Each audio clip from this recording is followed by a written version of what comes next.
J'ouvris les yeux un matin de novembre. Le ciel bleu que je pouvais apercevoir de ma fenêtre annonçait une belle journée et me promettait une longue et agréable balade plus tard dans la matinée. Le feu dans l'âtre de ma cheminée de bronze cuivré s'était éteint pendant la nuit noire et il ne subsistait de lui que des morceaux de charbon noir et pour certains teintés de braise rouge. Je repoussai ma large couette en peau d'ours brun et posai mes pieds sur le parquet glacé par la nuit. J'ouvris la bouche et le souffle chaud de mon haleine sortit en une légère fumée grisâtre. Je me dépêchai de mettre mes pieds dans mes chaussons et de poser un plaid sur mes épaules avant de descendre les escaliers. Mes jambes étaient toutes engourdies et mes épaules éprouvées. La tonne de bois de pin que j'avais coupée la veille avait pesé sur mes muscles. Mes pieds sur les marches produisaient des grincements mélodieux à chaque contact. La pièce inférieure de mon chalet canadien était une pièce unique, comprenant une cuisine rustique avec un poêle à bois qui me servait à réchauffer l'eau de la bâtisse, un plan de travail avec un petit évier de porcelaine beige et un montage de fer que j'avais fait quelques années auparavant pour me faire une jolie gazinière, ainsi qu'un salon dans lequel on pouvait remarquer un immense canapé que j'avais mis plus de 3 longues années à réaliser, avec la peau des animaux que j'avais l'habitude de chasser, et fourré des plumes multicolores des oiseaux qui avaient eu le malheur de passer près de mon repère d'ermite, et la cheminée principale de la maison qui en réchauffait la majorité. Le petit thé vert que je me fis me réchauffa le corps, et mon nez rougi par le froid se teinta de nouvelles couleurs plus agréables à regarder. Mes cheveux châtains plongèrent devant mes yeux au moment où je m'approchai de la fenêtre. Un geste de main rapide me permit d'accéder à la magnifique vue qui s'offrait à moi.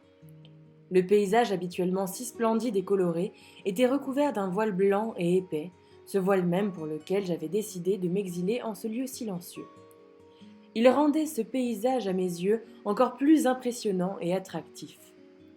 J'adorais les longues promenades dans la neige et le froid de l'hiver. La vue de ce matelas blanc réveilla en moi un besoin d'aventure. L'écriture de la suite de mon roman attendrait le lendemain. Pleine de motivation, je décidai de partir en expédition. Je posai ma tasse bleue sur le rebord de mon plan de travail avec précaution. Elle était en effet fendue à certains endroits, et la colle, dans laquelle j'avais mélangé des paillettes dorées, commençait à s'enlever. Je remontai les marches 4 à 4 et me précipitai devant les portes de mon placard en bois parsemé de fleurs rouges et bleues. Je les ouvris rapidement et en sortis un grand sac à dos brun avec du camouflage dessiné dessus. J'y fourrai ensuite quelques soupules noires, ainsi que plusieurs collants de différentes couleurs. L'idée de la longue balade dans la forêt et la neige qui m'attendait me rendait soudain la journée plus chaude et agréable. Je m'habillai d'un gros pantalon brun et kaki, avec du rembourrage à l'intérieur pour éviter le froid, ainsi que de plusieurs gros pulls. J'enfilai alors de grosses bottes de randonnée marron, une énorme doudoune blanche et une longue et chaude écharpe beige. Ma main chercha dans mes affaires pour trouver un gros bonnet de laine, et j'enfonçai ma tête dans la douceur de cette matière que j'associe avec plaisir avec la douceur des nuages. Ce fut une fois totalement équipé que je redescendis mettre des victuailles dans mon sac, ainsi qu'une gourde bien évidemment, et qu'avec une excitation non retenue, je sortis avec grande hâte de mon chalet. J'étais finalement prête pour la grande aventure que la neige m'avait prévue. Je voyais dans la neige blanche une ville tentatrice, responsable de tant de rêves et de tant de désirs. Mon âme d'écrivaine était tout émue face à ce paysage idyllique. J'avançai et posai délicatement mon premier pied dans la neige de ce nouvel hiver. Le bruit de la neige qui craquait sous mes pas me remplit de joie. Quelque chose attira mon attention lorsque je regardai devant moi. Une tache rouge souillait la blanche douceur de la neige. Une tache rouge semblable à du sang souillait la pureté même. Au milieu de cette tache trônait un amas difforme de fourrure, et dans cet amas de fourrure, une petite chose rosée semblait se mouvoir. Je m'approchai délicatement, dégoûté par la vue ensanglantée qui s'offrait à mes yeux. L'air me sembla soudain dur à respirer lorsque je découvris l'identité de ce qui se trouvait au milieu de ces langes sanglants.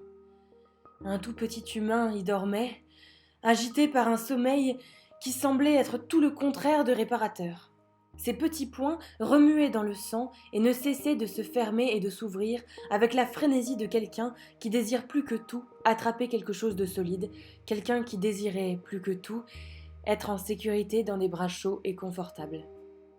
Ce pauvre bébé ressemblait tout bonnement à un être d'une autre planète. Son corps était rose et sa peau belle, mais tout dans son corps résonnait d'étrangeté.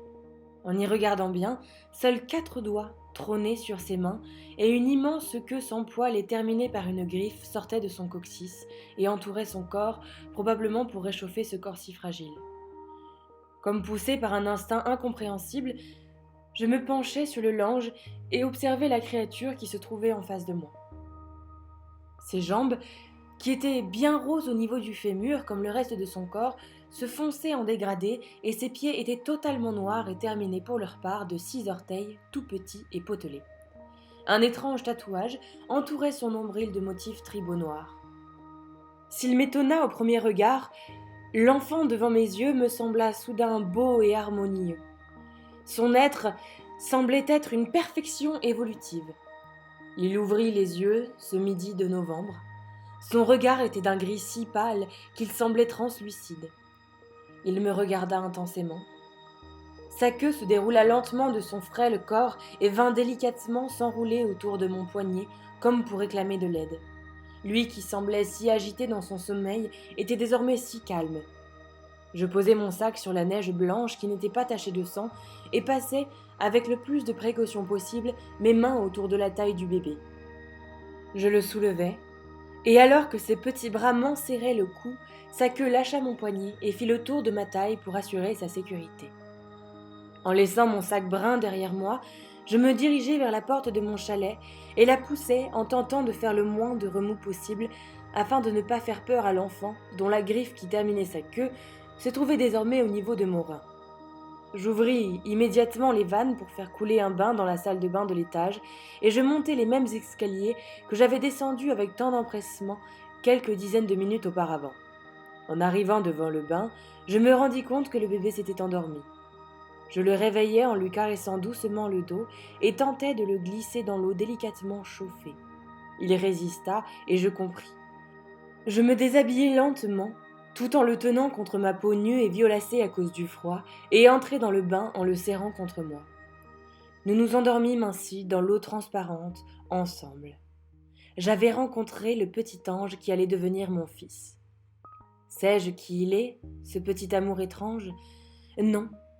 Sais-je d'où il provient, ce magnifique petit garçon ? Non. Sais-je qui l'a déposé dans ses langes sanglants devant ma maison, ce bonheur ? Non. Vous soufflerai-je son prénom ? Véno.